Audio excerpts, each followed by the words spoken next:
Buenas tardes a todos. Espero que se encuentren muy bien. Nada más para confirmar el audio y el sonido. Si pueden escuchar bien y ver bien las pantallas que estamos poniendo.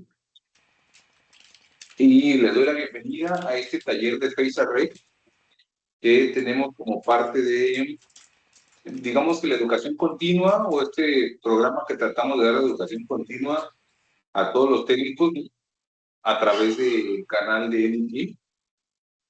Y bueno, la idea es compartir conocimiento. El día de hoy tenemos al ingeniero Luis Gabriel Montoya, mejor conocido como Montoya. Y bueno, él nos va a compartir a través de algunas sesiones a ver, nada más para recordarles cuáles van a ser las sesiones. El día de hoy, lunes 11 de mayo, sesión, jueves también 14 de mayo, sábado 16. Es un taller de 3 días donde vamos a abordar los principios físicos y la práctica de Face Array. Correcto. Bueno, muchísimas gracias a todos por asistir. Aquí pues va a seguir entrando gente, ya empezamos grabación. La idea es que las grabaciones vamos a ver si las podemos publicar en nuestros canales o al menos compartir los links para que las puedan acceder y volverlas a ver en el momento que quieran. Como decía Alonso, pues la idea es que vamos a tener 3 sesiones aproximadamente de 1 hora y media, depende cómo nos vaya el tiempo. Y la idea es que vamos a recorrer unos temas iniciales como la introducción al Face Array. Como es una charla relativamente cerrada, van a poder hacer las consultas, las preguntas que quieran en el momento que sea preciso. No necesariamente tiene que ser al final porque es más fácil resolverlas en el momento. No importa que nos salgamos del tema, pero pues a la final la idea es que estemos avanzando un poco en la técnica y pues que tengamos esta oportunidad de poder arreglar o organizar algunas inquietudes que podamos tener en la industria. Me confirman si todos se escuchan bien, si estamos claros. Perfecto, Inge. Sí, por mi parte perfecto, sí. Perfecto, se escucha perfecto. Excelente, bueno. Sí, estoy escuchando. Excelente. Muy bien. Voy a compartir una pantalla. Esta debería ser la pantalla que más van a ver en todo el tiempo. Y la idea es que vamos a ver parte de arreglo de fases y intentaremos hoy en día avanzar al menos el tema 1 y 2. La mayoría deben conocer más o menos la tecnología Face Array, algunos ya son certificados. Entonces, pues vamos a hacer un recorderis y a medida que vamos avanzando, pues van a tener la oportunidad de hacer preguntas que algunas veces se nos han pasado en los cursos o en la práctica y pues es mejor irlas solucionando. En este orden de ideas, vamos a darle inicio.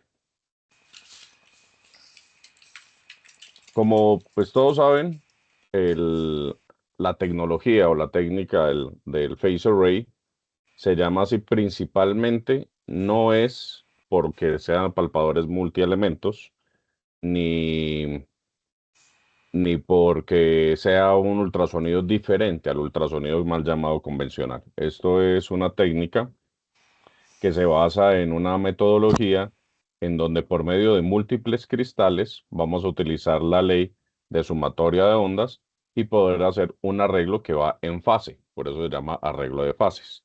La idea es que emitamos diferentes señales en cada uno de los cristales de forma que podamos generar una sola onda congruente. Los componentes que tenemos, obviamente, son múltiples cristales que por medio de leyes focales o arreglos electrónicos nos permiten hacer variaciones en la dirección y en el enfoque del haz. Ese es el gran truco del Face Array. El número de elementos que tenemos y los retardos que nos generan, pues nos permite hacer variaciones de ángulos, que esto se llama, y les recomiendo que tengamos en mente que siempre es mejor como aprender estos términos en inglés, perdón, que es el steering, que es como la manipulación o el control de los ángulos que podemos utilizar en estos palpadores como tal. También podemos tener algo que se llama el enfoque. Los que saben ultrasonido convencional, insisto que es mal llamado, pero es el que más entendemos, el enfoque es el campo cercano. En ultrasonido phase array, el enfoque se puede manipular solo si podemos llegar máximo hasta el campo cercano natural de los palpadores. Y las formaciones de los haces pues nos permiten que nosotros con estos barridos podamos tener, sin que mover el palpador, físicamente podamos tener representaciones y podamos tener diferentes puntos de vista en el material como tal. ¿Listo? Esa es como la introducción más rápida del phase array.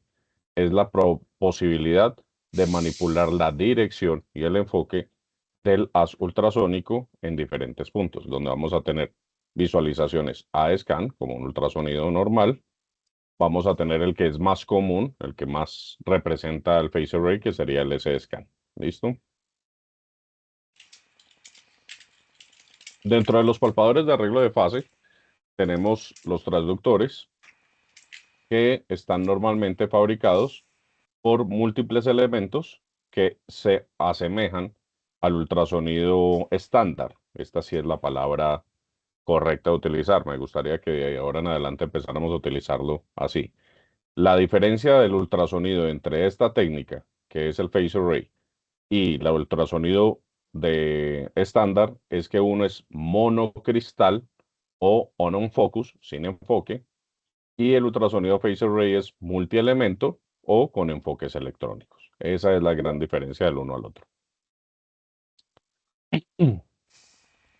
Las estructuras que tenemos pues van a tener varias formas de conseguirse en el mercado. Lo que más conseguimos normalmente es el arreglo lineal, que es básicamente tener rectángulos de cristales alineados y organizados de forma lineal que nos permiten hacer un tamaño de cristal, lo vamos a ver un poco más adelante, que podemos variar según nuestras necesidades. Pero también encontramos en el mercado arreglos circulares, arreglos anulares, que son de aplicaciones mucho más especiales, pero que nos permiten hacer diferentes tipos de inspecciones que antes eran un poco más complicadas de hacer. ¿Cómo se controla cada uno de estos elementos? Físicamente lo que tenemos es que cada uno de los elementos van a tener un cablecito, vamos a ponerlo muy coloquial. El ultrasonido estándar básicamente es un cristal que tiene un positivo y un negativo, y cada vez que se le emite un voltaje, él va a vibrar, y esa es la función del ultrasonido. El piezocristal va a tener una acción de vibración. En este caso vamos a tener múltiples cristales, por ende tenemos múltiples cables. En resumen, si yo tengo un palpador de 16 elementos, pues adivina, vamos a tener como mínimo 16 cables que nos van a permitir emitirle un voltaje a cada uno de estos. Y en consecuencia, nosotros vamos a tener algo que se llama, antes del palpador, va a ser un multiplexor. Este es el elemento que nos permite a nosotros configurar las leyes focales para poder generar los pulsos de forma adecuada y poder hacer los barridos que nosotros necesitamos. Cuando ya tenemos definido cada uno de los elementos cuando va a vibrar, lo que hace el equipo es emite una señal, y ese elemento o ese cristal va a generar una onda. A medida que vamos emitiendo las otras señales, esas ondas lo que van a hacer es vibrar en fase, por eso se llama arreglo de fases, y esa fase lo que nos permite es que las ondas se sumen y generen una sola onda, y generan un frente de onda. Entonces, aquí es donde nosotros encontramos la gran virtud del ultrasonido phase array, poder manipular la dirección de ese frente de onda. Tiene sus ventajas y sus desventajas, las vamos a ver un poco más adelante. Sin embargo, la principal ventaja es que no tenemos que tener múltiples zapatas, o estamos limitados a solo la zapata que tengamos, ¿correcto? Para los que recién entraron, en cualquier momento pueden levantar la mano. El host es Alonso Barrón y pueden hacer las preguntas cuando quieran, abren el micrófono y simplemente hacen la pregunta. Los frentes de onda planos básicamente es cuando los arreglos vienen en el mismo tiempo, vibran al mismo tiempo y nos generan unas ondas primarias que van en fase y esto nos genera un frente de onda. Perdón. En este orden de ideas, acá estaría funcionando, actuando el palpador phase array como un palpador estándar. Simplemente seleccionamos la cantidad de elementos que vamos a utilizar para definir el tamaño que queremos utilizar. Más no nos va a generar un enfoque deseado, simplemente es el enfoque natural, que para el caso práctico sería el campo cercano. Aquí lo que vamos a tener es, si yo quiero hacer una variación de ángulo, pues lo que hago es unos retardos, como se pudo ver en la imagen, nuevamente la pongo. Hago unos retardos en el tiempo para que las ondas viajen de una forma angulada y nos genere un frente de ángulo, un frente de onda angulado. ¿Listo? Si voy muy rápido, yo tengo la costumbre de que hay veces me cojo confianza y voy acelerando mi speech, entonces también me pueden decir que más despacio, por favor. ¿Cómo hacemos la orientación? La orientación de pues en un palpador monocristal es una recto, simplemente llega el enfoque hasta el campo cercano. Y si tenemos una angular, pues lo que hacemos es poner una zapata y esto nos va a generar un ángulo de refracción. En el caso del phase array, nosotros podemos hacer el mismo barrido, la misma angulación, sin necesidad de tener zapatas, solo haciendo los retardos de tiempo que habíamos dicho. Esto nos permite tener ángulos que antes no eran tan comunes. Normalmente se utilizan 45, 60 y 70 grados en el ultrasonido estándar. Hoy en día, con estos palpadores, con estos arreglos, podemos hacer 42, 50, 55 grados, que son muy eficientes para ciertas soldaduras o ciertas inspecciones que nosotros requeramos. La magnitud del tiempo del retardo la determina la dirección del haz. ¿Esto qué quiere decir? Que si nosotros requerimos hacer un ángulo específico, el equipo nos ayuda, que es una de las ventajas de los equipos actuales, nos ayuda a hacer esos cálculos internamente. Y acá hago yo una apreciación muy importante. Para que el equipo pueda generar los ángulos acertados que nosotros queremos hacer, es muy importante que tengamos las zapatas en muy buen estado. Cuando usamos zapatas en phase array y están desgastadas, el equipo no sabe que están desgastadas.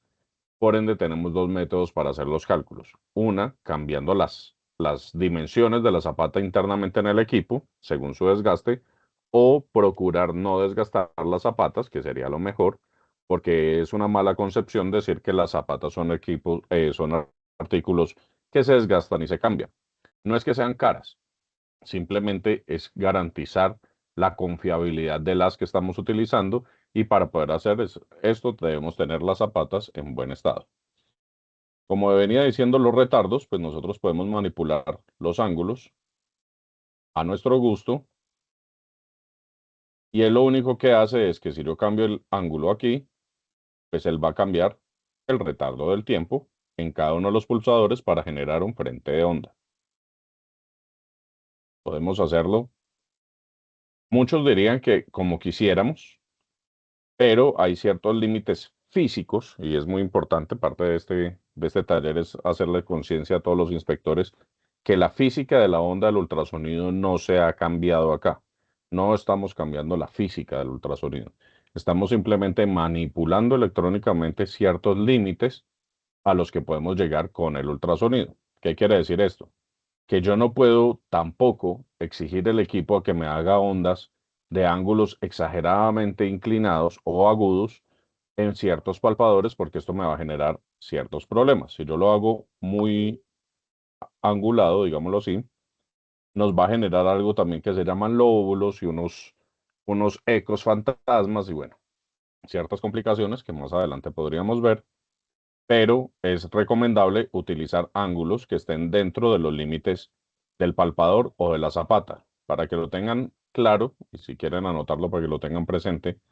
Los límites estándar de una zapata está en más o menos 15 grados. ¿Qué quiere decir esto? Que si ustedes tienen una zapata de un ángulo natural de 55 grados, como son las normales que se utilizan, Esto quiere decir que podemos angular desde 40 hasta 70 grados máximo. Cuando excedemos esos ángulos, estamos entrando en una perturbación de la onda por generación de lóbulos o se generan unos rebotes en los mismos cristales que no son los más adecuados y son esos ruidos raros que vemos nosotros a veces en algunas señales. El control electrónico, ¿qué nos permite?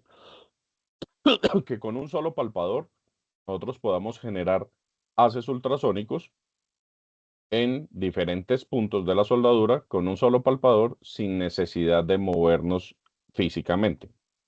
Si nosotros hacemos esto con Phasor Ray, pues vamos a tener esto en un solo palpador, una sola posición, 2 zonas de inspección.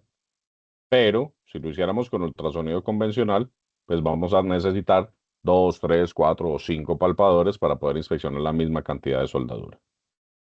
¿Listo?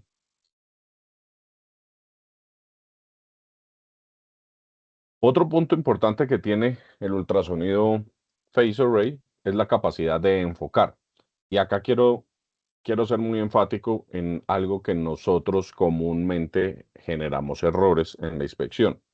Yo llevo, no sé, Alonso, ¿cuándo fue el primer NDT? Hace 3 años en Monterrey. Fue mi primer charla de este tipo de enfoques y a medida del tiempo lo he venido dando en la SNT y en varias partes de cómo es que se deben hacer los cálculos adecuados para mejorar estos puntos focales, porque no es un punto cualquiera que uno escoge y no es una distancia deliberada que uno puede tomar.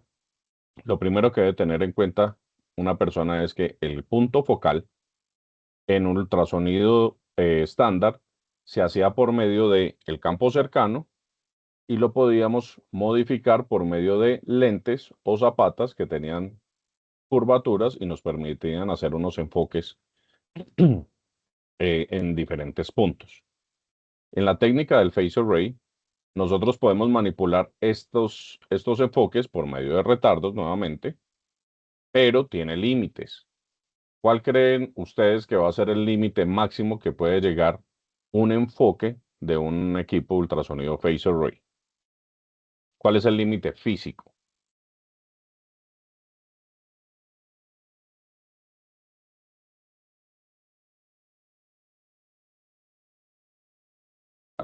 Algunos sin miedo.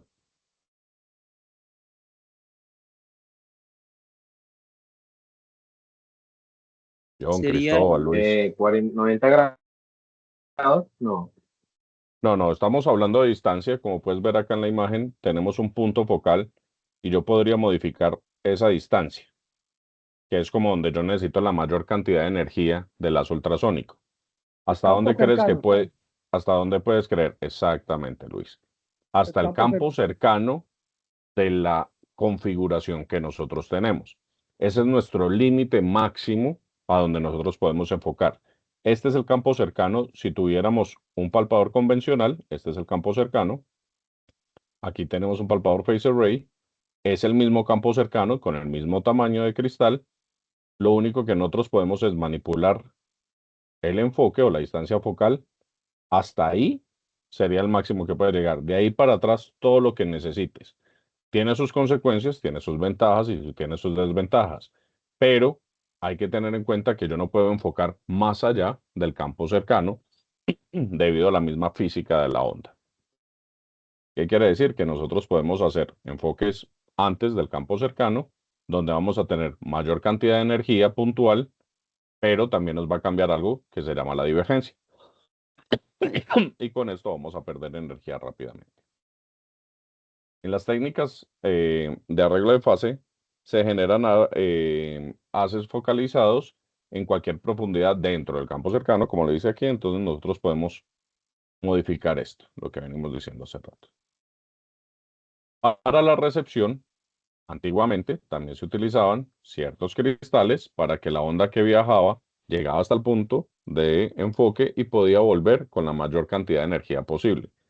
En el Phasor Ray podemos tener algo que se llama el campo cercano, la focalización dinámica, y esto nos va a permitir hacer variaciones de esas energías de una forma electrónica que nos permite tener mayor recepción de la onda y mejores capacidades de detección. digámoslo en términos prácticos, para los que les gusta mucho el phased array, es el antecesor del el TFM-FMC.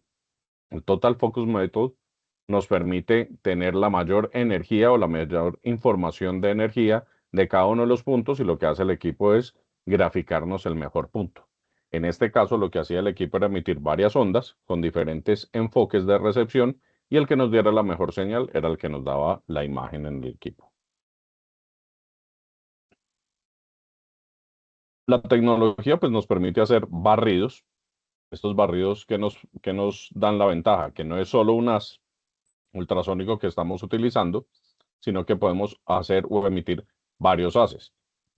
Para que lo tengan un poquito en mente, un equipo básico hoy en día de phased array nos permite generar hasta 1024 haces ultrasónicos al tiempo. ¿Qué quiere decir eso? Que si yo voy a inspeccionar una soldadura y normalmente la inspecciono con ángulos de 45 a 70 grados, puedo tomar un grado, variación cada grado, o sea, 45, 46, 47, y eso simplemente nos está generando 25 haces electrónicos.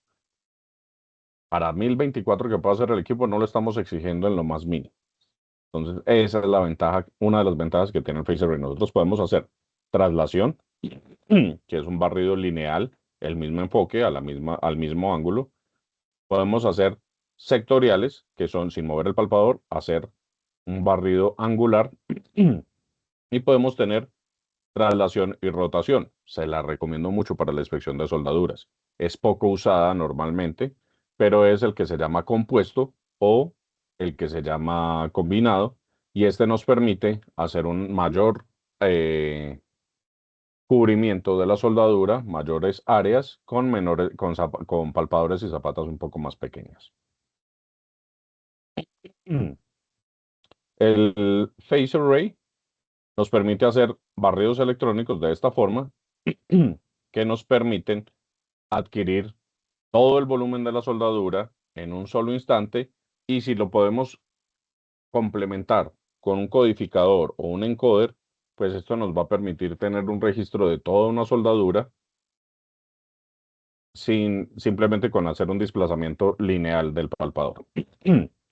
¿Cómo hubiera sido esta misma inspección con ultrasonido convencional? Pues hubiéramos tenido que hacer este barrido, que era mucho más lento, más impreciso, y pues nos tomaba más tiempo. Esta era como parte del talón de Aquiles del ultrasonido estándar. Acá, pues es muy duro garantizar que el inspector esté al 100% mirando la pantalla, haciendo el barrido adecuadamente, porque uno tenía que hacer múltiples tareas al mismo tiempo. Una de las tareas era mover el palpador, moverlo en el sentido, en la dirección y en la distancia que se requería. Adicional, estar viendo la pantalla, que fueran saliendo ecos de la forma que nosotros pudiéramos ver, analizar, y que el movimiento fuera lo suficientemente rápido, pero no tan rápido que perdiéramos haces. En cambio, con el arreglo de fase, como ya lo tenemos unido con un encoder y todo lo estamos registrando en el equipo, pues podemos hacer barridos más rápidos, cubrir volúmenes más grandes y análisis que se pueden interpretar tanto en línea, en campo, fuera de línea, y hasta los puede revisar cualquier persona, porque son archivos que se pueden enviar por correo electrónico.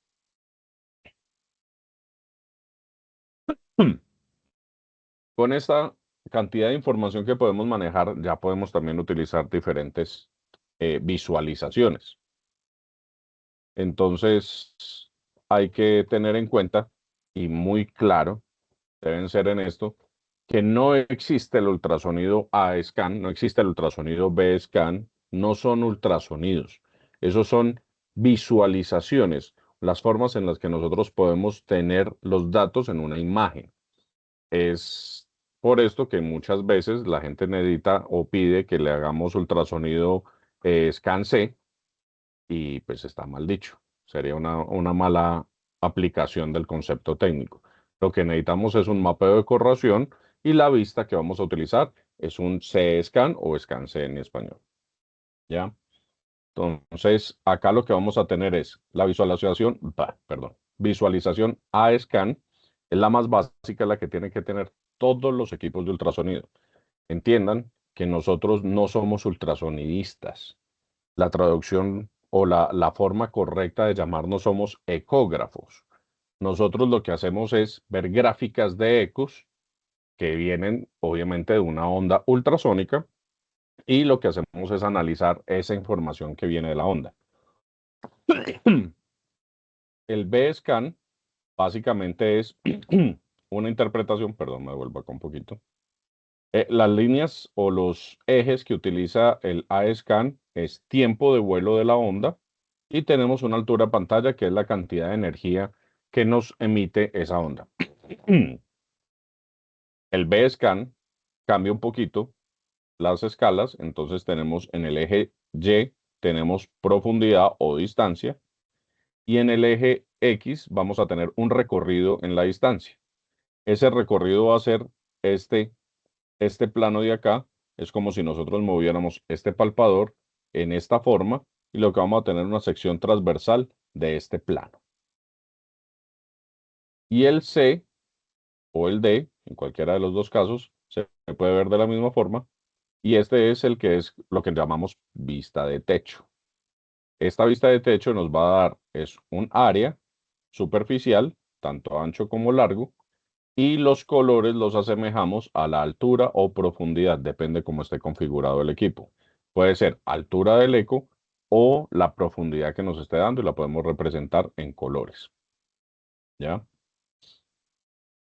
Los barridos electrónicos del S-Scan, sí, es el que nos permite hacer un barrido completo de una soldadura y hacer mapeos.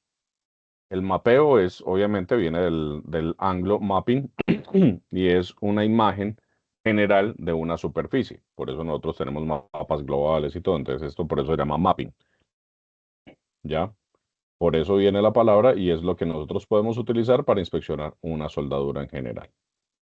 La focalización dinámica, que era la que hablábamos ahorita, es una ayuda que nos puede dar el equipo para poder tener la mejor información posible de un reflector a diferentes profundidades. Como pueden ver, acá tenemos la resolución. Ya vamos a llegar al tema de hablar de las resoluciones, en donde, en donde vamos a tener unos agujeros. Esto es como si tuviéramos unos agujeros en un bloque.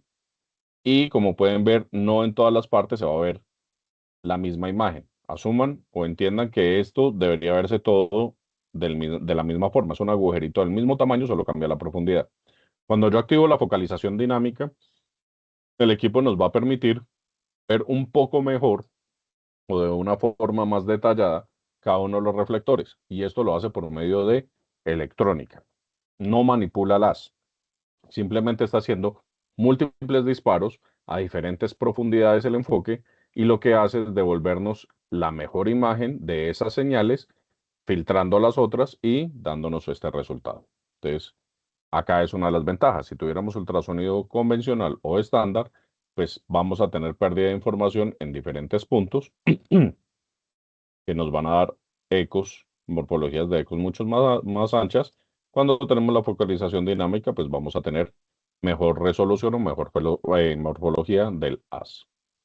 Esa sería como la parte introductoria de cómo son las señales y las imágenes. ¿Qué ventajas tenemos? La ventaja del arreglo de fase es que podemos tener la habilidad de formar y direccionar dinámicamente el haz ultrasónico. Tenemos rapidez de inspección. Podemos hacerlo sin mover el palpador. Podemos hacer el gran barrido, mucho más preciso. Tenemos facilidad de inspección porque nosotros simplemente haciendo un movimiento lineal vamos a cubrir toda la soldadura en ultrasonido convencional. Vamos a tener que hacer barridos de diferentes formas y pues no vamos a garantizar nunca la completa inspección al 100% del área. Y podemos inspeccionar geometrías complejas. Antes era un poco más complicado hacer este tipo de inspecciones porque teníamos que estar cambiando las zapatas del equipo y pues era muy complejo hacerlo. Hoy en día podemos hacer esto que nos ayuda mucho a diferentes tipos de inspecciones. Antes teníamos que hacerlo con un solo ángulo y hoy vamos a perder mucha información hoy en día, pues con el arreglo de fases, simplemente con estos movimientos podemos hacer todas las inspecciones. Podemos mejorar el dimensionamiento de los defectos. Esto nos permite a nosotros tener diferentes reflexiones con múltiples ángulos de la misma indicación, lo cual nos permite con certeza medir alturas de los defectos que antes era un poco más complicado de determinar. Si ustedes me lo preguntan hoy en día, perfectamente con un equipo de Phasor Array podemos hacer un análisis ECA. No necesariamente tenemos que hacerlo con un equipo de discriminación de zonas. Armando, buenas noches. Puedes abrir el micrófono y preguntar antes de que yo siga, porque yo normalmente no estoy viendo la pantalla de las manitos. Cuéntame. Ok, ¿qué tal? Buenas tardes, Luis, aquí Armando. Me llama un poquito la atención cuando le das play a la animación. Entonces, el equipo como tal no es que haga eso, sino que configuramos los grupos, los diferentes grupos, y cuando presentamos la zapata en la pieza, digamos que están todos los grupos simultáneamente haciendo esa proyección del ultrasonido, o si es que hace esto así como se ve en la animación. Esa sería Sí mi lo duda. hace, sí lo hace. Es una muy buena pregunta. Gracias por preguntar. Sí lo hace, solo que hay que tener en cuenta algo. Hay mucha gente no se ha metido de la parte de sistemas como tal del equipo, cómo funciona. ¿Qué quiere decir esto? Todo el mundo como ve una imagen, a ver, va a ver si puedo poner esta imagen. Bueno, ahorita la pongo. Cuando ven una imagen de ultrasonido Phasor Array van a ver una pantalla completa y creen que están haciendo todos los haces al mismo tiempo. Eso es un error. El equipo físicamente emite el haz de 45 grados, va a la onda, vuelve y toma esa información y la grafica. Después eso le da paso a hacer el haz de 46 grados, vuelve, toma esa información y la grafica. Y así sucesivamente con todos los haces. Solo que es tan rápido este proceso que él alcanza a graficarlo de una forma que usted lo ve como si fuera en tiempo real. Si ustedes hicieran el trabajo solo como tarea, intenten hacer el cálculo, ¿cuánto tiempo demora un haz ultrasónico en recorrer una pieza de 10 milímetros de espesor a 45 grados con una velocidad de 2.340 metros sobre segundo? No se gasta más de 0,0002 milisegundos. Es muy rápido. Y eso es lo que nosotros manejamos internamente en los equipos como PRF. ¿Cuántas pulsaciones de repetición quiere que haga por cada haz? Y eso es lo que nos determina la velocidad de adquisición. Si ustedes miran los equipos actuales, son equipos que manejan 8 megabytes por segundo de información, quiere decir que puede manejar más de 8 millones de bits en un solo segundo, y cada haz ultrasónico se consume entre 8 y 6 bytes por segundo. Entonces, él tiene mucha capacidad electrónica para poder procesar esos datos, pero físicamente el equipo lo hace uno a uno.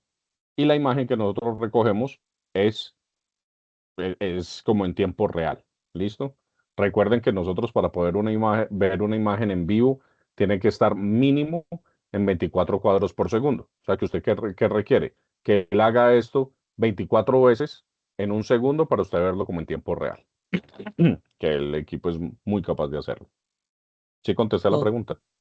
sí, de hecho, totalmente, porque yo era una de esas personas que al menos pensaba que lo estaba haciendo de manera simultánea, todos, pero entonces sí es por la rapidez, ¿no? O sea, sí lo hace justo como se ve en la animación, pero como comentaste, pues como es muy Sí. rápido, pues no nos damos cuenta, ¿no? Es muy común. Todos normalmente hacemos arreglos de fases con 16 elementos y hacemos de 45 a 70 grados y todos creen que los 16 elementos están vibrando para todo lado a todo momento. No. Él coge los 16 cristales y vibra 45, espera la señal, da un tiempo, grafica, vibra 16 a 46, recibe los datos, grafica, después a 47 y todo eso lo toma y ahí se hace una imagen del sectorial, del S-Scan. Y eso lo hace mínimo 24 veces por segundo para que lo puedas ver en vivo. Es un tema netamente de sistemas, pero es la forma en que hacen para graficar. Wow, sí, pues es bastante bueno y gracias por la respuesta, Luis.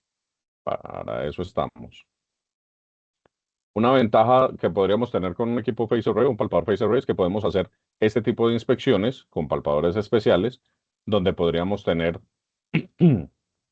arreglos de cristales externos o internos para inspeccionar tuberías, por ejemplo, y tenemos un amplio rango de imágenes.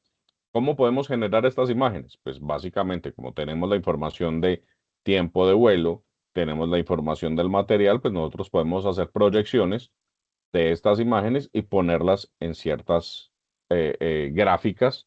Eso se ve mucho en descriptiva cuando tenemos las longitudes reales, las longitudes proyectadas, y todas estas proyecciones las podemos hacer ya de forma digital.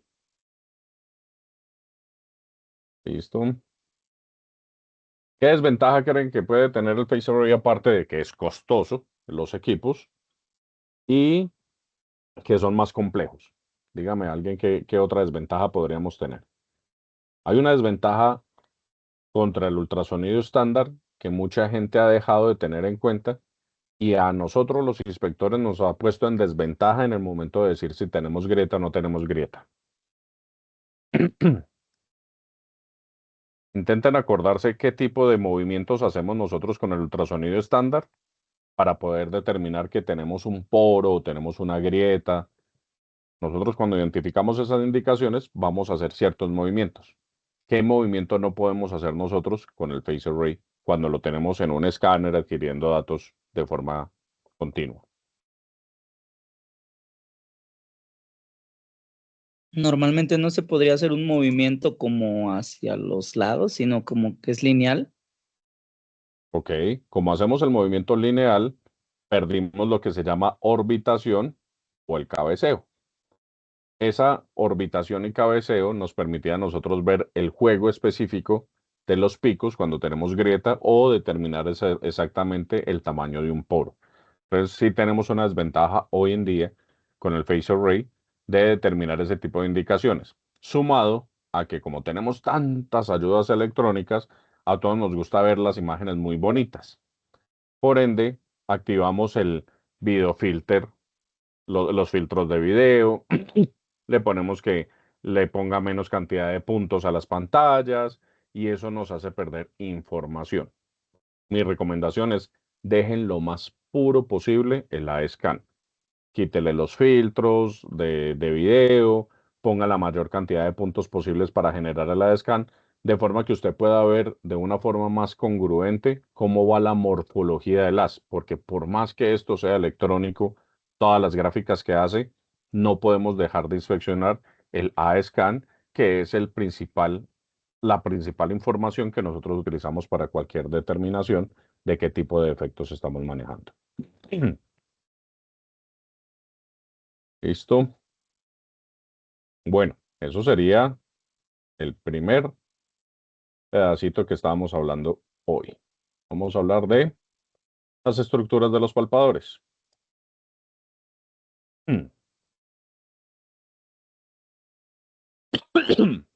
Este va a ser un repaso rápido, solo como para que, por si sale alguna pregunta rápida, pero pues básicamente esto es lo que ve uno en todos los cursos de Phase Array, para poderle dar paso a los otros temas que vamos a tener en las otras 2 sesiones, para que no nos quedemos mucho en cosas que normalmente se estudian en los cursos de 80 horas. Entonces, un transductor de Phase Array básicamente nace de un monocristal que lo vamos a dividir en varias secciones. Estas cuadrículas o estas secciones tienen la misma genética de un monocristal, solo que es un poco más pequeña y está controlada por un cable cada uno. Está controlada por un canal independiente. Si nosotros tenemos esto todo junto, lo que nos va a permitir es tener una matriz, puede ser lineal, puede ser rectangular, circular, anular, que nos permite hacer los arreglos que necesitemos para las inspecciones que queramos. ¿Cuáles son las formas que normalmente encontramos? Tenemos la más normal o la más común, va a ser la lineal, que es cristales de forma rectangular que van divididos en ciertas distancias y nos permiten tener como un palpador rectangular de los estándar. Tenemos palpadores que son 1.5, que son cuadrados, pero tienen cierta facilidad de mover el haz de un enfoque tipo cóncavo. Tenemos los cuadrados o matriciales, que serían en 2D, que tenemos cuadraditos de varias formas que nos permiten hacer, obviamente, direccionamiento de los haces no solo en el eje X, sino en el eje Y también. Tenemos anulares, que son estos que son en círculo, que nos permitirían hacer, por ejemplo, mediciones de espesores muy puntuales con enfoques muy precisos. Tenemos anulares en 2D, que también tienen direccionamiento.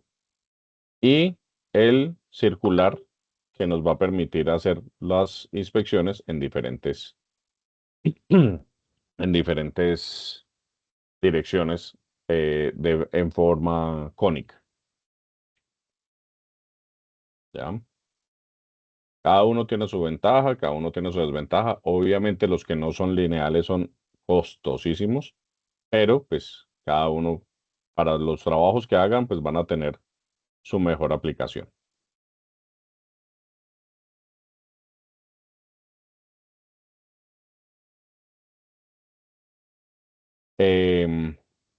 Partes importantes que debe tener en cuenta la gente cuando está trabajando el phase array, principalmente en los lineales, son los parámetros de dimensionamiento. El ancho del cristal único es algo importante que debemos tener en cuenta. Algo que nos sirve mucho para los cálculos es el gap, que es el espacio entre cristal y cristal. Todo esto se resume en la distancia en el pitch. Siempre que escuchen pitch en inglés, es la distancia de un elemento a otro elemento desde la misma zona, bien sean engranajes, poleas. Siempre va a considerarse el primer punto hasta el siguiente punto del segundo elemento en la misma posición. Número de elementos del arreglo es la cantidad de elementos que nosotros tengamos, no los activos, sino con los que está fabricado el palpador. No hay que confundir eso. Normalmente tenemos, o típicamente se consiguen de 16 elementos a 128, muy raros, pero existen 256 elementos. La abertura geométrica es la cantidad de elementos que nosotros vamos a utilizar para un arreglo de fases y es los que vamos a utilizar. También se llaman apertura activa o BPAs.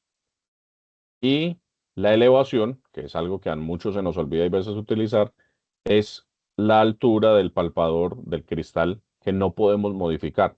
Nosotros podemos modificar esta distancia cuando le demos cantidad de elementos activos. Lo que no podemos modificar es esto. Y esto físicamente también tiene un enfoque, tiene un campo cercano y tiene ciertas perturbaciones.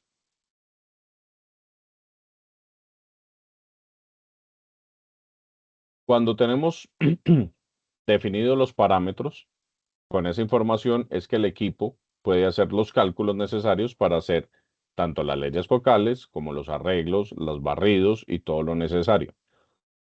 Un punto importante.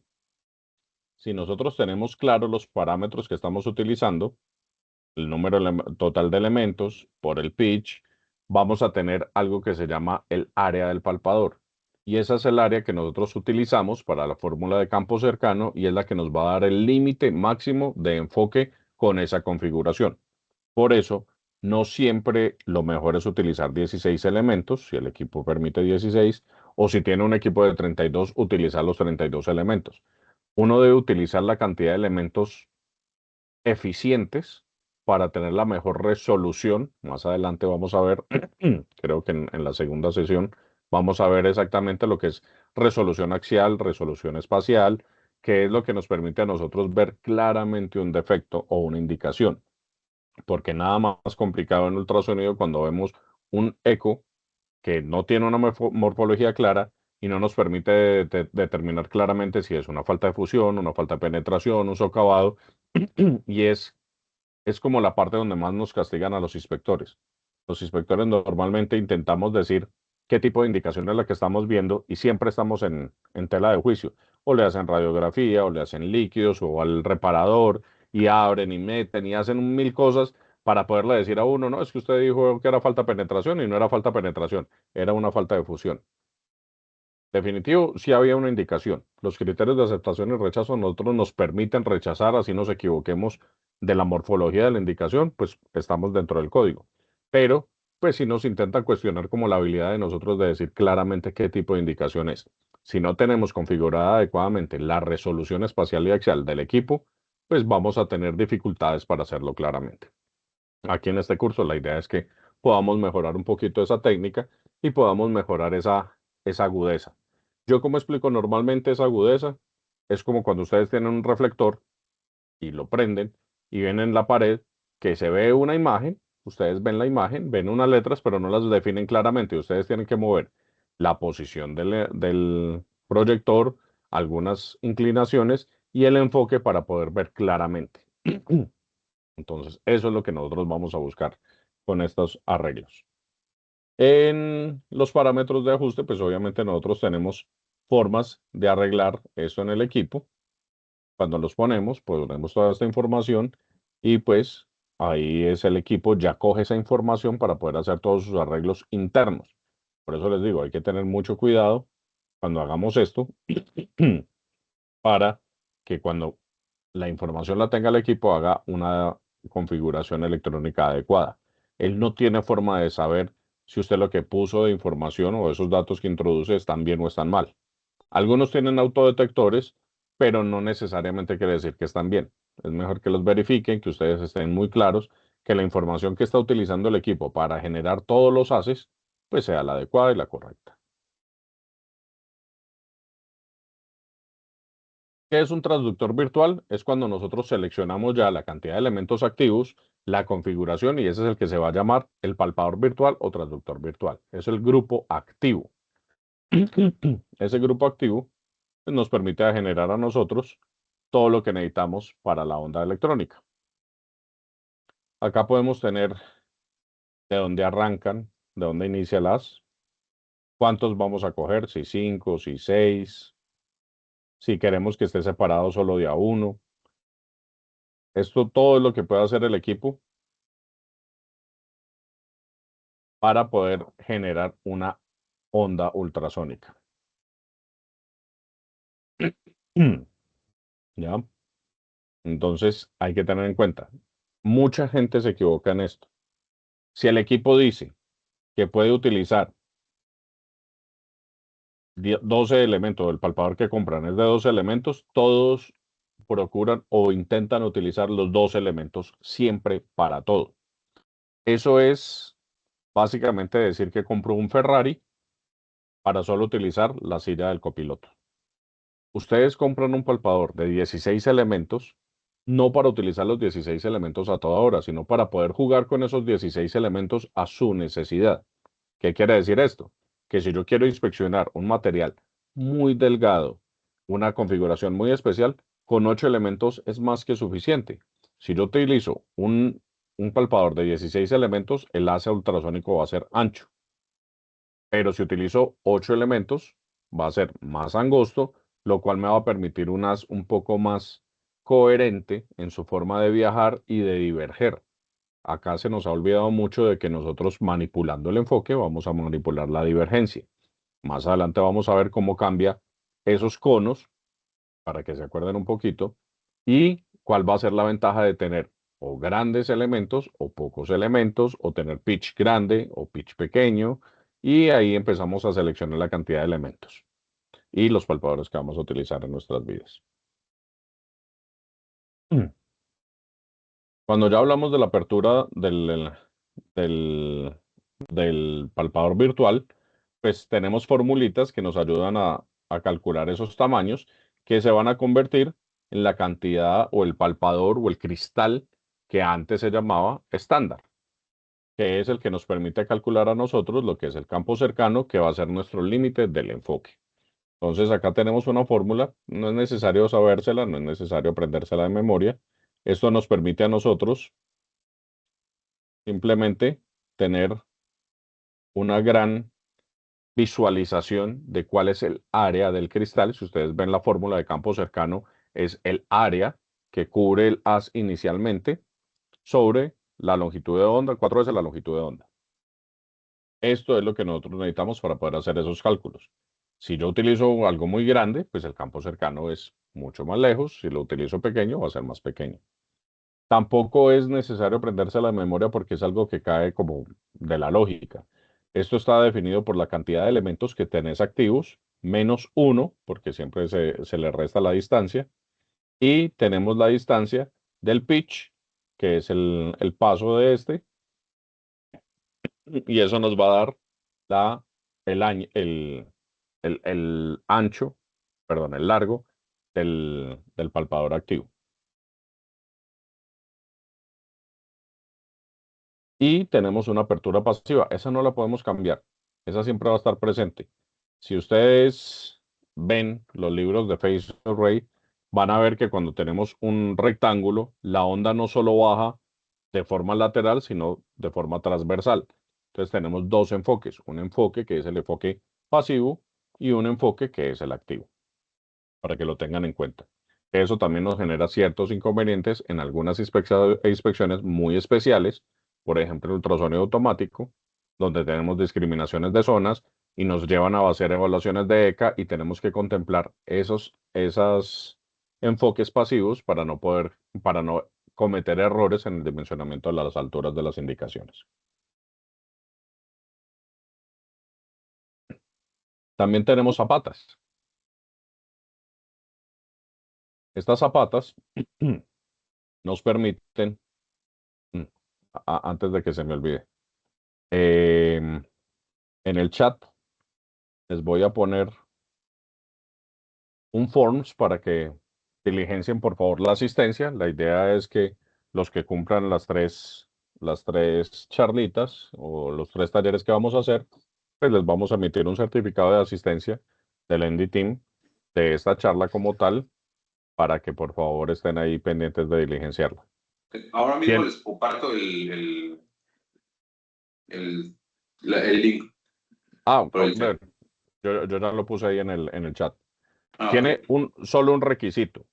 No es una cuenta bancaria, no es una consignación. Los que no estén, tienen que hacerlo, y los que estén, simplemente es entrar a Facebook, mostrar que están en la página del fanpage del ND Team, un pantallazo y suben el pantallazo, por favor.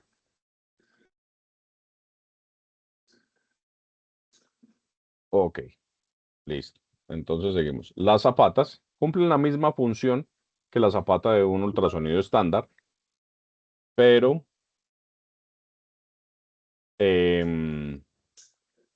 tiene obviamente ciertas características, es un poco más grande, tiene unas ventajas adicionales a las que podíamos utilizar antes en el ultrasonido estándar, que es que vamos a tener irrigaciones, canales de irrigación, vamos a tener algo que se llaman los carburos de tungsteno o carbides, que los deben utilizar, se los recomiendo, no solo por proteger la zapata, sino porque acá el ultrasonido es susceptible a diferentes variaciones de ganancias. Entonces, si ustedes lo hacen siempre en contacto del tubo y pasan en una superficie que tiene perlillas o chisporroteo de soldadura, depende del país que estén, pues van a cambiar esa altura, va a cambiar la cantidad de agua que tiene y puede cambiar la cantidad de energía que van a recibir en cada uno de los haces. Mi recomendación es siempre utilizar los tornillos. Según ASME, la altura máxima permitida de estos tornillos es 0.7 milímetros. ¿Qué quiere decir? Que desde el tubo o desde el material hasta el borde de la zapata, la cama de agua máximo puede tener 0.7 milímetros de altura. En en normas europeas es 0.5. Hay un estudio de Ed Ginsel, un físico ultrasonidista de los que más ha aportado para el ultrasonido a nivel mundial, por medio de SIVA, hizo un análisis en donde determina que entre 0.1 y 0.2 es la mejor altura o es la más óptima que podemos tener en inspección. Si me lo preguntan a mí, llevo 18 años haciendo ultrasonido, desde que vi el estudio, desde que pude comprobarlo, quiere decir hace 15 años, lo utilizo siempre a 0.15 de altura y funciona muy plano, no importa el cambio de temperatura, no importa mucho de los trabajos que hagamos, el lazo ultrasónico es muy estable. En ultrasonido automático funciona perfectamente. Entonces les recomiendo que si pueden utilizar estas ayudas, las apliquen para que cuiden el equipo y para que sus trabajos sean un poco más eficientes. Las zapatas pues son usadas durante la inspección con ondas transversales longitudinales para hacer rectos, angulares, y lo que permiten es como aliviar un poco el trabajo electrónico del equipo. No es que nosotros no podamos hacer ángulos de 45, 60, 70 cuando no tenemos zapata, sí se pueden hacer, pero estamos llevando al límite la interacción entre un cristal con el otro y podemos generar ecos fantasmas. Estas zapatas tienen cierta información que nos permite a nosotros calcular cuáles son los ángulos óptimos para trabajo y en qué materiales vamos a trabajar. Adicional, podemos fabricarlas de formas complejas. Podemos hacerlas con curvaturas para pasar por encima de la soldadura. Podemos hacerlas como los equipos Cobra, que son para diámetros pequeños que tengan la curvatura circunferencial del tubo, X, Y, Z. Las formas de la zapata, pues tenemos una base en donde podemos poner el palpador. Recomendación. Acá, el acoplante entre la zapata y el palpador debe ser el mismo que calibran, debe ser, pues obviamente, si van a hacer la calibración, debe tener los mismos componentes. Muchas personas utilizan grasa. La grasa es buena porque resiste buena temperatura, se puede mantener mucho tiempo, pero atenúa un poquito las señales ultrasónicas. Yo normalmente utilizo vaselina, que es un poco más, menos atenuante. Adicional, me obliga a mí a hacerle mantenimiento al equipo al menos cada 2 o 3 días y estar chequeando o revisando mecánicamente el equipo. Ya es gustos y costumbres. De hecho, en un proyecto alguna vez fuimos un poco osados y lo que hicimos fue pusimos una capa de silicona transparente, de las que utiliza uno para vidrios, y pegamos el palpador. Se atenuó un poquito la onda, pero como calibramos siempre con lo mismo, duró 1 año y medio el equipo sin tener que reemplazarlo en ningún momento, y esto nos permitió tener muy estable la onda ultrasónica a toda hora. Con este tipo de palpadores y zapatas, pues podemos emitir tanto ondas transversales como ondas longitudinales, dependiendo las necesidades y los ángulos que utilicemos. Tener muy en cuenta que la información que le introduzcas al equipo es lo que él va a generar. Si por error le configuras al equipo que vas a hacer una onda longitudinal de 45 grados, él va a hacer todos los cálculos necesarios para que llegue a 45 grados una onda longitudinal y no una onda transversal. Por ende, vas a tener errores de dimensionamiento o de reflexiones. ¿Cuáles son los parámetros principales que tienen una zapata? Pues tenemos el ángulo de incidencia, tenemos el primer elemento donde va a estar ubicado, la altura de este elemento y la velocidad de la zapata. ¿Qué pasa? En algunas empresas hoy en día están vendiendo zapatas fabricadas, no es imposible, pero no están cumpliendo los estándares de verificación de la velocidad del material, el plexiglass o el metacrilato que están utilizando, y esto genera ciertos errores. Aunque no parezca mucho, un cambio de 10 metros por segundo en una zapata de estas, pues nos va a generar un error. Adicional, estos materiales son materiales amorfos que no tienen un direccionamiento estable para la onda ultrasónica, por ende tienen ciertas formas de cortarse. Entonces, cuando uno compra el material, si alguno se decide por comprar el material y hacer una zapata, tienen que hacerle primero una verificación de la velocidad en ciertas direcciones de corte y siempre cortarlo en esa dirección. Si no, van a tener errores y van a generar ruidos. Y vamos a tener, obviamente, un eje activo, que es donde está el palpador, donde está funcionando, y un eje pasivo, que es el que vamos a tener de ancho, que es donde están los elementos. No podemos controlar el direccionamiento del elemento. Esos valores, obviamente, se ingresan tanto en los software de cálculo como en los software de el equipo para poder generar los haces ultrasónicos como necesitamos. Como les decía desde el inicio, esta información el equipo no puede controlarla. ¿Qué quiere decir? Que si yo tengo una zapata de ultrasonido muy desgastada, lo mejor es que modifique las medidas que tiene el equipo para que él pueda hacer sus cálculos matemáticos de cómo emite las ondas basado en estas alturas. Si ustedes siguen utilizando la estándar y la zapata está exageradamente desgastada, pues no va a generar ni los ángulos ni las posiciones adecuadas, por ende les va a dar un valor de una información errónea cuando identifiquen alguna indicación. Tenemos zapatas a 0 grados, se utilizan mucho para hacer lo que llamamos mapeos de corrosión y funcionan igual que el ultrasonido estándar. Si tenemos cierta altura, vamos a tener ecos también de reflexión dentro de la zapata, entonces se pueden calcular ciertas alturas para hacer mediciones en diferentes espesores. Y tenemos bases complejas donde podemos hacer cóncavas, convexas, oblicuas, longitudinales o convexas longitudinales. Esto nos permite a nosotros acoplar de forma adecuada los palpadores y las zapatas en los materiales que vamos a inspeccionar. ¿Cómo está fabricado internamente el palpador? Básicamente tenemos un cable conector coaxial carísimo y es muy complicado de reparar. Por ende, les recomiendo que lo cuiden, que no lo jalen, que no lo corten, porque es como la vida útil del palpador. ¿Qué vamos a tener? Unas líneas de conexión. Cada uno de los cristales va a tener mínimo 2 cables. En realidad es un cable porque el otro cable es un negativo común para todos. Quiere decir que si ustedes tienen un palpador de 16 elementos, este cablecito de acá va a tener 17 cables, un negativo común y 16 cables que controlan cada uno de los elementos independiente. Tenemos un disco metal de segmentado, que es el que nos permite amortiguar y separar la señal de la carcasa de la parte interna. Tenemos los elementos de material piezoeléctrico y una lámina de aditamento o una baquelita que nos permite proteger levemente el cristal. Les digo levemente porque es muy común cuando estamos utilizando zapatas que cuando hacemos las limpiezas y los montamos en campo se nos quedan algunas piedritas dentro de la zapata, entre la zapata y el palpador, apretamos el tornillo y hacemos presión y se quiebran esos cristales.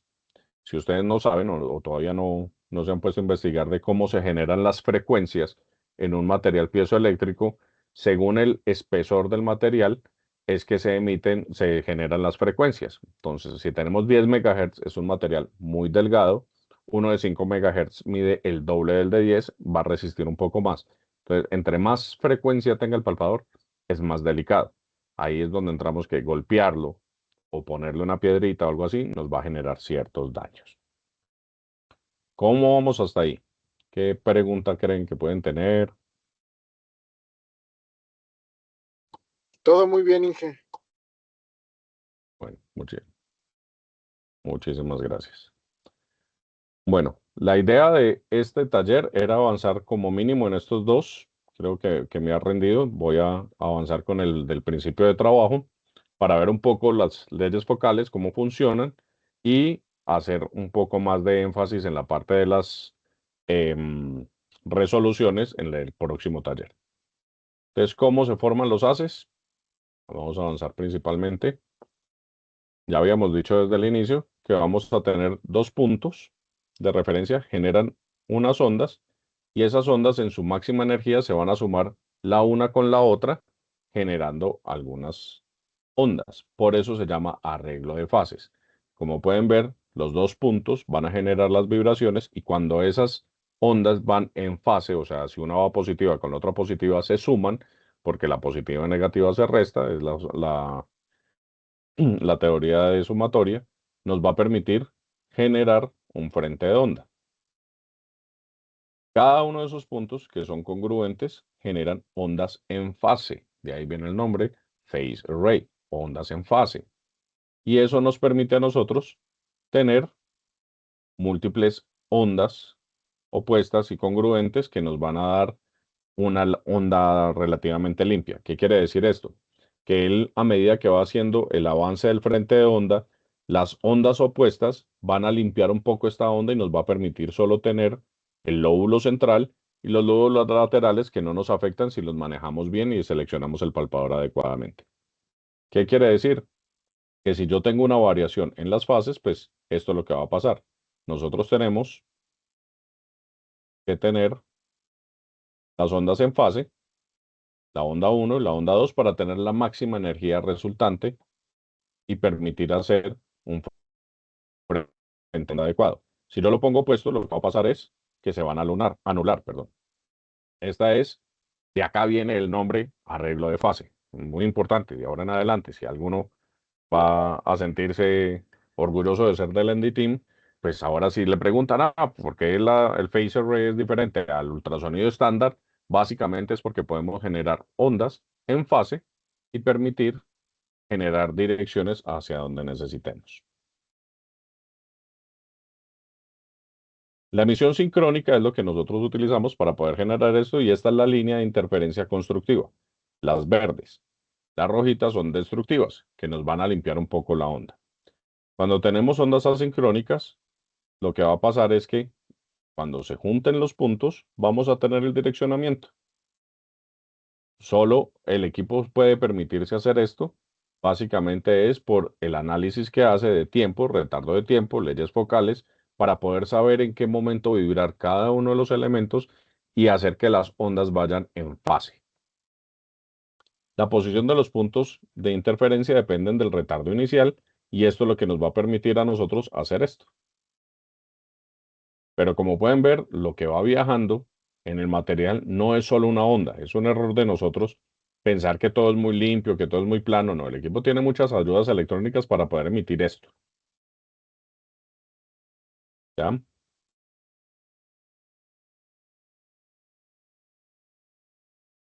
Entonces, así es que nosotros hacemos, y por medio de los retardos es que podemos hacer estos direccionamientos. También hacemos los enfoques. Entonces, el arreglo de fases es mucho más complejo de lo que nosotros pensábamos. Si emitimos solo señal con uno, pues viene la onda, que es lo que hoy se hace en TFM-FMC, pero pues es un solo cristal vibrando.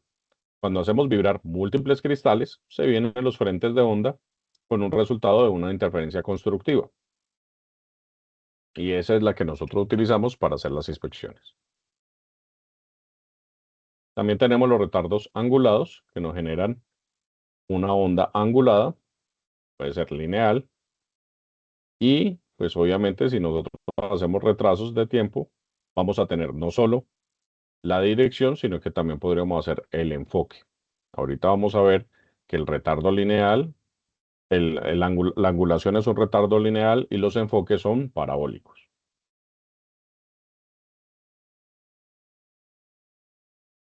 Esto es lo que internamente hace el equipo, que es donde nosotros le hacemos la recomendación. Utilicen zapatas adecuadas o la información adecuada, porque él hace todos estos cálculos basados en si el palpador está en contacto directo o en zapata, para poder generar los ángulos que son y los retardos de tiempo que son. Armando, bien pueda. En cuanto al tema de las zapatas, tenía una pregunta hace rato y me volvió otra vez a la mente, ahora que tocas ese punto. Supongamos que tengo un equipo de una marca y una zapata de una marca distinta. Normalmente sí me ha tocado que cuando ambas piezas son de la misma marca, pues lo detecta automáticamente. Pero en el caso en el que difieren las marcas y el equipo no tiene la capacidad, y si yo no tengo como la hoja de datos de la zapata, ahí me encontraría en un problema, o cómo podría resolverlo, porque a veces pues te entregan el hardware y luego se les olvida entregarte como la ficha técnica o demás. Ahí, ¿qué se pudiera hacer en ese caso? Normalmente los equipos de phase array tienen la forma de introducir o editar zapatas o palpadores que no estén en la biblioteca. Normalmente el equipo de una marca específica trae su biblioteca los palpadores de su marca, pero no trae las de la competencia. Uno los puede agregar. Si no tienes la información de la zapata como tal, hay otro software que es un poquito más abiertos, que tienen informaciones más amplias, como el SBIM Tool, y puedes buscar la información que tienes que introducirle al equipo. ¿Cuál es la información de una zapata necesaria para un equipo? El ángulo de incidencia, la altura de la zapata, el ancho de la zapata, el largo, la posición del elemento inicial en X y la posición de la altura del primer elemento en Z. Con esa información la puedes sacar. Caso dado, no la tengo, no la consigo en SBIN-Tool. Simplemente con un calibrador pie de rey o un caliper lo puedes dimensionar e introducirlo en el equipo. Es la forma de hacerlo. Que es el mismo proceso que tienes que hacer cuando ya tienes desgastada la zapata y tienes que actualizar los datos de la zapata para poder corregir el desgaste de la zapata en la información de la electrónica. Ah, ok, perfecto. De hecho, tenía esa duda también si podíamos hacerlo de manera directa con un instrumento de medición. Entonces, en ese caso sí pudiese ser, ¿no? Que sería la elevación, la altura, el largo, el ancho y, y el Tiene ángulo natural. dos datos que no son fáciles de sacar solo con la Ujú. medida. Una es la velocidad del material de la zapata. Normalmente son de 2330, 2200, 2340, pero pueden variar. Como le decía, entonces lo que puede utilizar es un palpador de medición de espesores. Ojalá fuera una onda transversal a 0 grados, que son muy escasos, pero si no la tiene, hay una STM que le permite hacer el cálculo de velocidad de un material o buscas la forma de hacer la medición de velocidad del material, como la calibración normal que haces en un acero, lo haces en la zapata y buscas la velocidad más exacta de ese material. Perfecto. Esa es una. La segunda es la posición del primer elemento, porque en el palpador uno no sabe exactamente dónde está el primer elemento. Entonces, la forma, digamos que si no hay información de nada, lo que haces es medir la parte negra del palpador, la longitud de esa parte, y si debes saber el pitch de los elementos y miras cuánto es que ocupan todos los elementos desde el centro, lo divides en dos, y ese borde va a ser el centro del elemento, del primer elemento. Y ahí ya tendrías la distancia, la pones en la zapata, la marcas, la mides, y ahí ya se lo introduces al equipo. Sería como lo más acercado a la realidad que podrías medir. Perfecto, gracias por la respuesta, Luis, porque aunque pareciera que no, pero hay veces que sí se llega a dar el caso y que es complejo obtener esas fichas de datos y tiene que es bueno que uno sepa pues formas de obtener que si bien sabemos que no sería como lo más preciso, lo más correcto, pero se puede usar mientras te mandan la información, ¿no? Sí, señor, es correcto. Y más cuando combinas marcas obviamente todos sabemos que hay unas marcas que hacen las zapatas un poco más económicas que las originales y hay palpadores de otras marcas que son mejores o más económicos, porque estos son equipos muy costosos y empieza uno a hacer una proliferación de marcas y pues desafortunadamente los equipos no todos traen la misma información y pues toca hacerlo muy manual. Eh, hay Exacto. formas, hay formas de bajar esos datos. Lo que le digo, el mejor software que puede encontrar para tener la mayor cantidad de información de las zapatas existentes y palpadoras existentes sería el SBIN Tool, que tampoco es necesario voy a hacer acá un daño económico. No es necesario que lo compre. Baja la versión demo, baja toda la biblioteca, la pone en Excel y ya guárdele y ya a los 7 días se le daña el software, pero ya baja usted la información que necesita, que es zapatas y palpadores. Perfecto, muchas gracias, Luis. No hay de qué. Ok. Sigamos. Vamos a orientar los haces electrónicos. Entonces, para orientar los haces electrónicos, lo que hacemos es un retardo de tiempo y nos permite hacer algunas configuraciones, como lo veíamos hace un momento, con dónde podemos iniciar. Estos son los elementos activos, cuántos elementos vamos a utilizar y si vamos a separarlo de a uno. Vamos a hacer una crítica constructiva. Todo el mundo utiliza 16 elementos. Normalmente, si tiene un palpador de 32 elementos como este, van a utilizar del 1 al 16 o para poder ver más cerquita la soldadura, van a utilizar más arriba. Esto es un desperdicio de la tecnología. Nosotros podemos tener configuraciones un poco más eficientes. Por ejemplo, para materiales más gruesos, nosotros podemos abrir el palpador para utilizarlo un elemento sí, un elemento no, un elemento sí, un elemento no, tener un palpador mucho más grande y poder hacer abarcar más volumen de la soldadura sin necesidad de cambiar el palpador. Acá lo que estamos cambiando es lo que llamaríamos el pitch. Obviamente hay que tener unas consideraciones especiales con estos espacios que vamos a manejar, pero la idea es que acá ustedes puedan entender o asimilar que hay más configuraciones que la básica. Y el traductor virtual lo que nos permite a nosotros es jugar con eso. Nosotros tenemos una gran ventaja con el Face Array. Tenemos en un palpador múltiples elementos que podemos hacerlos grandes, pequeños, direccionarlos, y los estamos reduciendo solo a 16 elementos de 45 a 70 grados. Eso no es eficiente. Entonces, acá nos da la posibilidad de hacer bastante juego con ello, y en el taller del jueves vamos a ver un poco cómo nos afecta o cómo nos mejora la resolución axial y espacial este tipo de juegos. Los retardos de tiempo de forma parabólica nos permite hacer focalizaciones. Entonces, acá lo que nosotros vamos a tener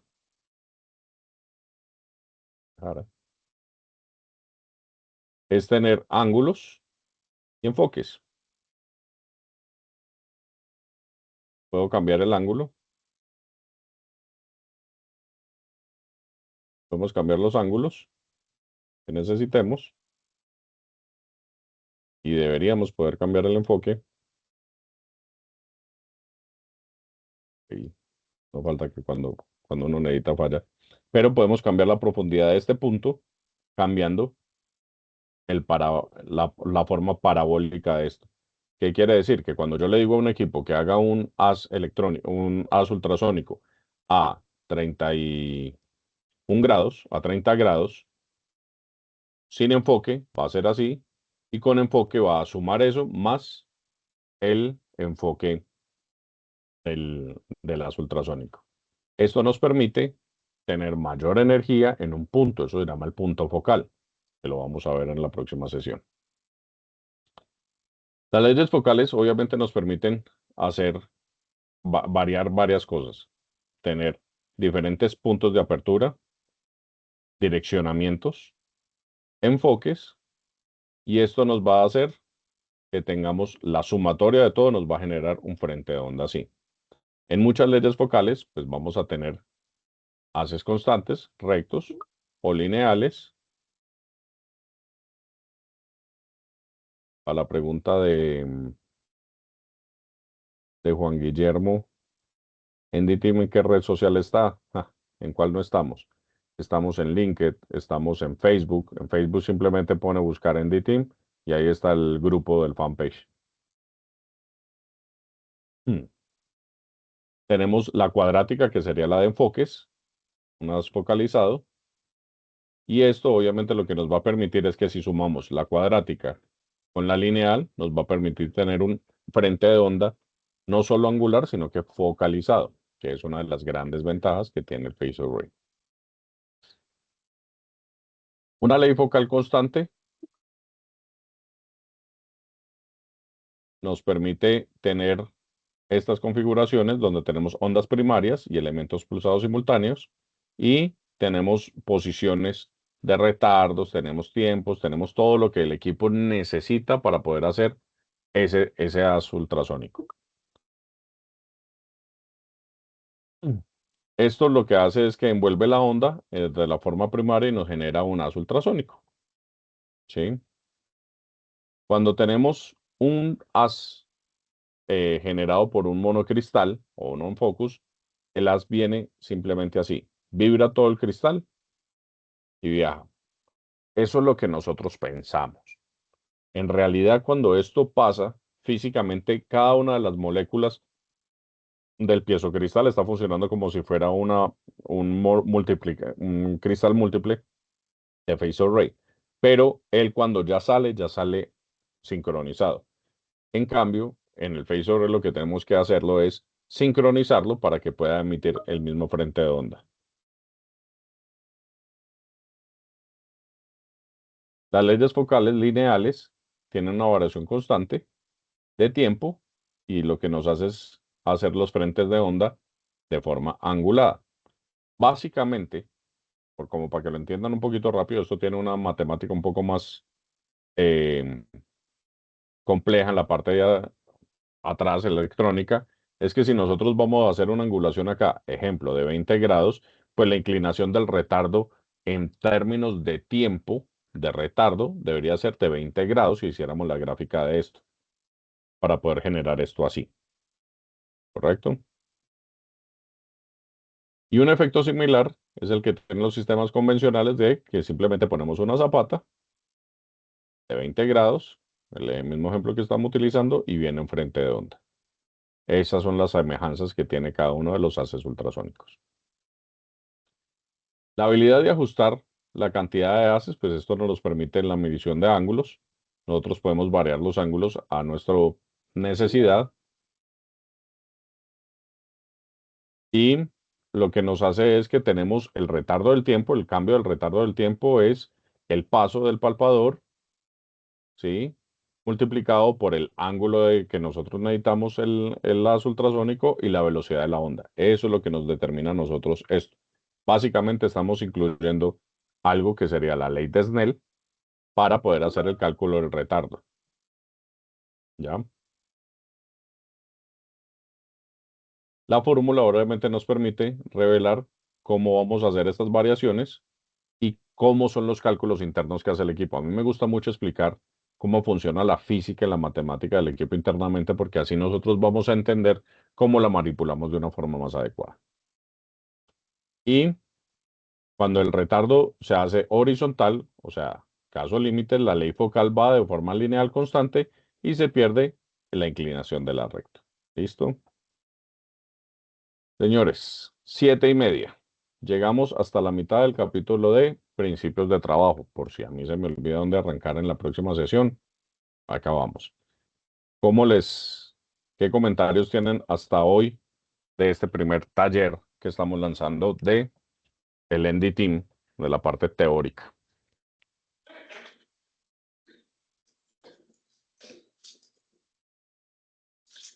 Armando. Bueno, en lo personal, supe y me conecté de inmediato porque personalmente a mí me gusta el ultrasonido, arreglo de fases, pues me parece una maravilla, además de que, como podemos ver en pantalla, pues lo puedes hacer TFD o TFM, etcétera, y la verdad es que pues considero que al menos mis dudas fueron despejadas y espero poder continuar en los otros dos. Por temas laborales a veces no es posible, pero yo voy a hacer todo lo posible y pues muchas gracias, Luis, antes que nada porque sé de primera mano que eres experto en esto y yo consideré pues una oportunidad total el poder estar presente. Bueno, muchísimas gracias. Sin embargo, vamos a hacer el intento de dejar estas grabaciones en los canales de YouTube para que todo el mundo las pueda ver, pero pues básicamente los que están acá en vivo van a recibir su certificado de asistencia posiblemente. Santiago, adelante. Me la dejó. No, es que por culpa de esa cabrón se me estaba currando mal la pata. Pártele su Buenas madre noches. para que le quite. Oye, estén pendientes, no sé si se escucha ahí. Sí, sí, se Ey. escucha. Qué bueno, pártele su madre. La gente que esté, déjenme prender la cámara porque así quedó eso. Ahí está. Estén pendientes y bueno, ya publicamos en el grupo. Primeramente, muchas gracias Luis, eres un crack. Ya sabemos, para quien no sepa, Luis Montoya es el campeón vigente de ultrasonido a nivel mundial. Entonces, Y no es olvidaste cualquier valiente cosa. y guapo. Y valiente y guapo. Acabamos de postear en el grupo ahí el tema de, bueno, que estábamos en línea en el proceso. Hay otra sesión pendiente que va a dar Montoya. El resto del Andy Team vamos a estar dando algunas sesiones y estamos abiertos a opciones. Ya bien sea que propongan temas o que levanten la mano por si quieren dar un tema. Ojo, esto es cero comercial. ¿Ok? Cero comercial es por bien y para bien de la comunidad, del Andy Team, lo que puedan aportar, lo que quieran aportar de conocimiento, no estamos pidiendo lana ni nada, de conocimiento, de experiencia, es bienvenido, lo podemos tomar en cuenta. Es una iniciativa directamente de Luis Montoya, en la cual, bueno, nos estaremos sumando el resto por programación. Excelente. ¿Alguien tenía la mano ahorita levantada? No sé qué se hizo. No, era yo. Una pregunta. Es Sí. que pues ya seguí la página en Facebook, ya le tomé el pantallazo y ¿cómo es el tema a seguir? El paso a seguir es que no me aparecen los chats ahí en el grupo de la sala. Ahí lo estoy poniendo nuevamente por si no te sale. Si quieres, escríbeme al WhatsApp. Es más 57 310 5811 y yo te envío el link por ahí. ¿Sí lo anotó? Un momento. ¿Cómo es? ¿310? 5811. Sí, listo. Ya le Y ahí me escribí. escribes y yo te envío el formulario. Por ahí Muchas escribió gracias. Johan que aceros inoxidables. Pues la primer clase que te vamos a dar de inoxidables es que el acero inoxidable no existe. Es un mal nombre, pero sí, sí es una charla que podemos dar. La idea es que en los ND Team en vivo vamos a tener para recoger esos temas y todo. Vamos a empezar a trabajar en esto. Ya estoy terminando de organizar también la página de los papers. Jorge ha enviado varios papers. Anímense también a escribir los papers para subirlos y seguir creciendo esta comunidad.